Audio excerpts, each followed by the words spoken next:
నేను అడుగుతున్నా మా తమ్ముళ్ళని, ఏం తమ్ముళ్ళు జనవరిలో క్యాలెండర్ అన్నాడా? జాబ్ క్యాలెండర్ అన్నాడా? ఇచ్చాడా? వచ్చాయా? డిఎస్సి అన్నాడా? మెగా డిఎస్సి అన్నాడా?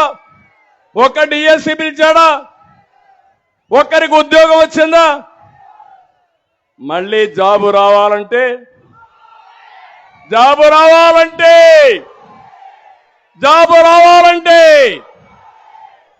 తమ్ముళ్ళు నేను ఇండస్ట్రీ తీసుకొచ్చా. అమర్ రాజా బ్యాటరీ పారిపోయింది తెలుసు కదా మీకు అందరికీ. జాకీ కంపెనీ బెదిరిపి పారిపోయింది తెలుసు కదా మీకు. పక్కనే అనంతపూర్లో కియా మోటార్ తీసుకొచ్చా నేను. కొన్ని వందల మందికి ఉద్యోగాలు వచ్చాయి, సంపద వచ్చింది, ఆస్తులు విలువ పెరిగాయి. దుర్మార్గుడు వచ్చాడు, అక్కడొచ్చే యాంక్చరీ ఇండస్ట్రీస్ అన్ని పారిపోయే పరిస్థితికి వచ్చింది. ఇవే కాదు, ఈరోజు మీరు చూస్తే నేను ఆ రోజు రాయలసీమలో ఎలక్ట్రానిక్ హబ్గా తయారు చేయాలని తిరుపతి కేంద్రంగా టీసీఎల్ కానీ, హీరో మోటార్స్ కానీ, జోహో కానీ, సెల్కాన్ కానీ, కార్బన్, డిక్సన్ ఇలాంటి కంపెనీని తీసుకొచ్చా. ఆటోమొబైల్ హబ్గా తయారు చేయాలని అపోలో టైర్స్ ని, హీరో మోటార్స్ ని, కియా మోటార్స్ ని తీసుకొచ్చా. ఇప్పుడు ఏమన్నా ఒక్క ఇండస్ట్రీ వచ్చినట్టు ఎక్కడన్నా పేపర్లో చదివారా మీరు?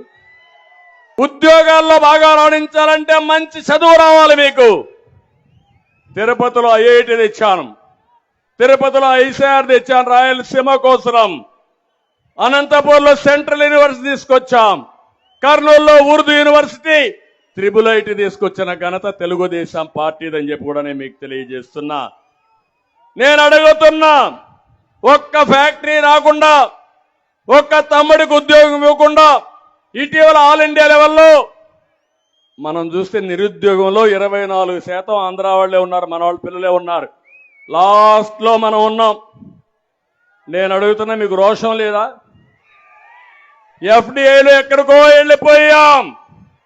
మళ్ళీ యువతకు పిలిపిస్తున్నా, తమిళ్ళు 90 రోజులు 3 నెలలు సైకిల్ ఎక్కండి, తెలుగుదేశం జనసేన జెండా పట్టుకోండి, ఊరూరు తిరగండి, ప్రజా చైతన్యం తండి, మీ భవిష్యత్తు నా గ్యారంటీ. సిద్ధమా?